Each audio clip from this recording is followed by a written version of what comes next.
Hi, and welcome to Practical Ideas for Growth. I'm Sarah Dobeck, and I am here today with my colleague Ty Hendrickson. Welcome, Ty. Thanks for having me. Excited to be talking again. Absolutely. And we are talking about a pretty important topic today, and that is with firms having so much business and having a lot of conversations around culling clients right now. How do we turn away new clients? How do we manage that so we don't impact our brand? So I'm really excited to dig into this conversation today. I think we've only talked about it every day for like the past couple of months. So I'm glad we're talking about it live now. Absolutely, absolutely. Let's start by maybe just having a conversation about, kind of what we're seeing or what we're hearing, probably more conversely from clients that's making it back to firms and why this is sort of percolated to the top. So, Ty, I don't know, you do a lot of our coaching calls and conversations with our clients, but what are some of the things that you're hearing?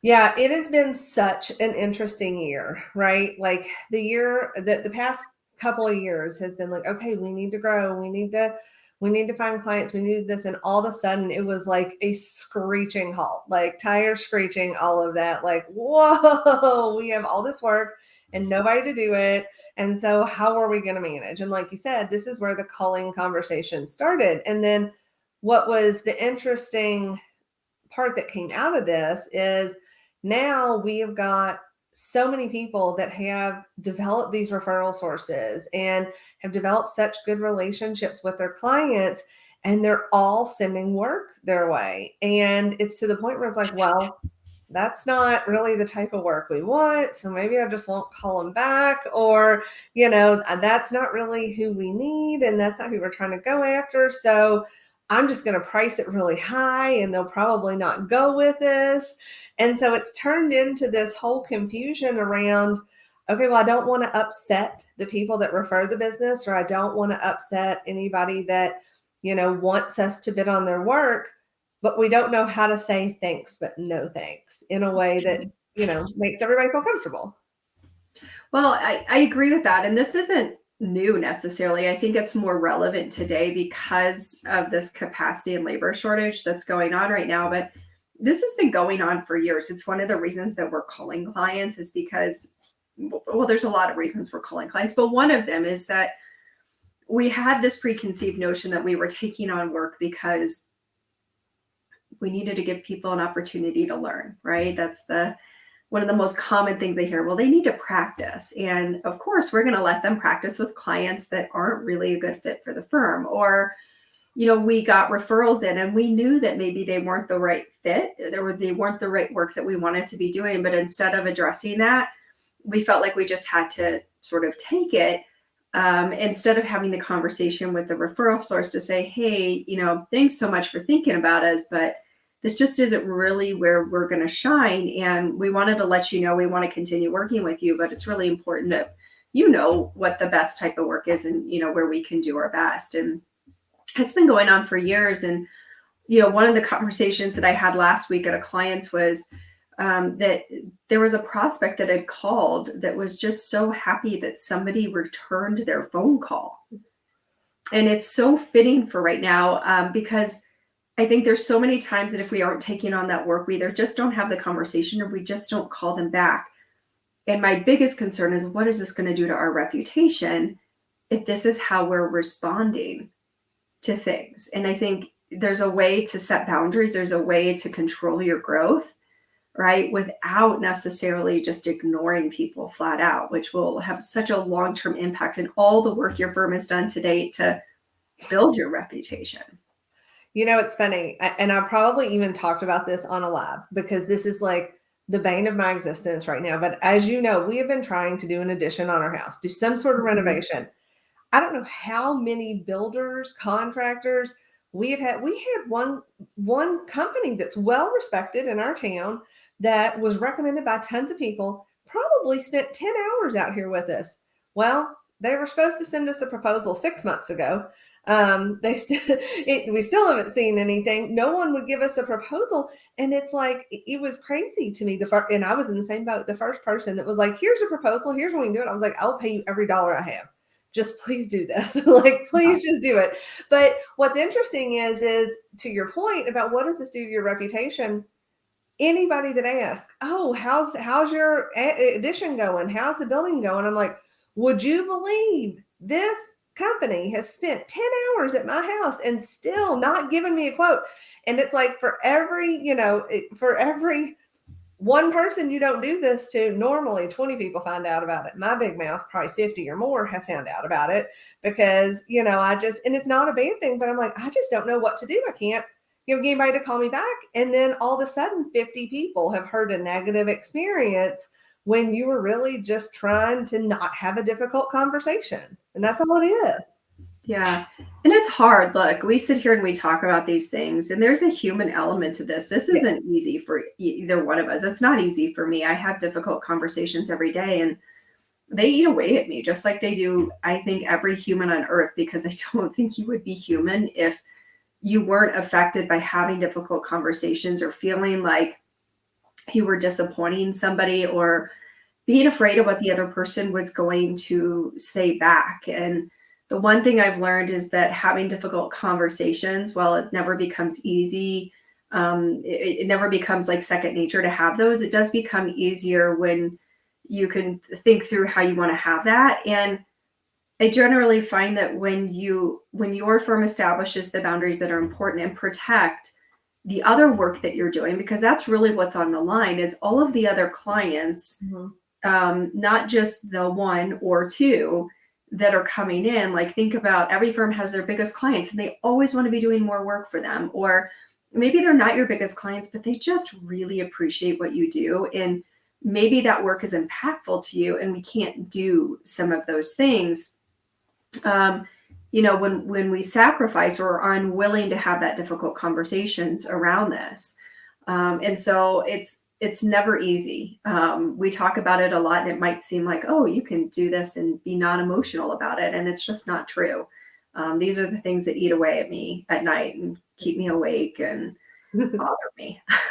Well, and I totally agree, but you got to think about what you can do to make it easier. I mean, they're always going to be difficult, Definitely. but I actually was having this conversation with somebody today on a coaching call, and he goes, it is so interesting that I am getting so many more referrals from people in the accounting industry than outside. And that's never been the case until this year. And it's because they've made a point to develop relationships with firms that do different types of work that they don't want to do. And so they've really focused, they've gotten to the point where they can say, look, hey, Joe Schmo, I appreciate the referral. Just a heads up.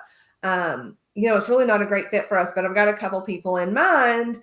I'll let, John know, and I'll loop you in with whoever, I'm recommending. And then you can call and say, hey, John, Joe gave me your name, and, well, I'd love to work with you. It's really, it's not the best fit. I'd be doing you a disservice. I've got a couple other people that I think would be able to do a good job for what you need. They'd be a better fit for you. So I'd like to make those introductions if you're okay. The conversation's so much easier rather than calling someone and saying, hey, it's really nice to meet you, but I'm going to pass. So Yeah, like we don't have capacity right now, or just not returning the call in general. Yes. A few of our clients have started wait lists, which I think is super ingenious, right? It's like, who doesn't want to stand outside that club and get in? And they're only letting a few people in the door. And for a couple of our clients, it's actually increased the referrals, right? That are coming in, because they can only take on a certain number of new clients, and they know that, and they're clear on the type of clients that they want to be bringing in. And so a few of them have just said, you know what, this is really great. Unfortunately, we don't have the capacity right now to take anybody on. We're working on that, but we can add you to our wait list, right? So it's sending the message that we are growing. We might not be able to take something on right now, but we'll get back to you, right? And you get that contact information and all this. Of course, if it's somebody that you've spent some time with, handing out referrals, I love that idea. We've talked about that for years. And cross-referring work, the national and the big four firms have been doing this for years. I remember being in-house and having a relationship in my local market with one of those. And every year they went through and called clients, and they were fantastic clients for my firm. They were small clients for that big firm, but they were mid-size and large clients for our firm. And it was a great relationship that we had. And we got one or two of those a year, and it was great, and we didn't do certain work. So there was no concern really of crossover. We were two totally different firms. So it was really great to have that relationship in place, just even amongst ourselves. Yeah, these relationships are the key to it. And to be able to trust those people, like you said, I think a big thing is like, everyone's so worried about poaching clients. Find a firm that complements you. Find, somebody that does work that complements what you do. And that's a great place to start. But, I want to go back to another story that we heard this summer. And I can't remember, you know me, I tell stories all the time. So I'm sure I've told this before. So hopefully it's new to some people. But, we have a firm that we work with that got a referral from someone that was a great referral source this summer, and said, gosh, I really don't have the capacity to do it, but I don't want to damage the relationship. So I'm just going to reach out to him. I'll have a conversation. He had the conversation. He bid it really high and he lost it. And he goes, he always tries to find out why he lost it. And so we went back and they said, well, I just really didn't think you wanted to do the work. And he goes, oh my gosh. And he, when we had the conversation, he goes, I didn't want to do the work. He was like, but I never in a million years wanted them to know that I didn't want to do the work. He was like, so to me, he goes, what do I do? He goes, do I just say thanks, but no thanks? Do I, take on the client because it's a good referral source? He was like, what do I do? But it was just such an eye-opening experience for him that it was like, I didn't want it, but I had no clue they recognize it. And I never want anybody to feel that way. He was like, never, ever. And that goes back to the relationship piece. So how could this, and had he not asked, he might have never known and done it 10 more times. And, there's people that are upset and not necessarily trying to ruin someone's reputation, but just say, gosh, I don't know why you gave me that guy's name. He didn't actually want me to do the work. And then, it just snowballs from there. Absolutely. And I don't think it's always our intention to send those messages. I think we do it somewhat subconsciously, right? I think that is maybe our feeling. Yeah. And, maybe instead of saying that out loud, we do that. We price it uber high and just hope and pray that they're not going to accept that work, right?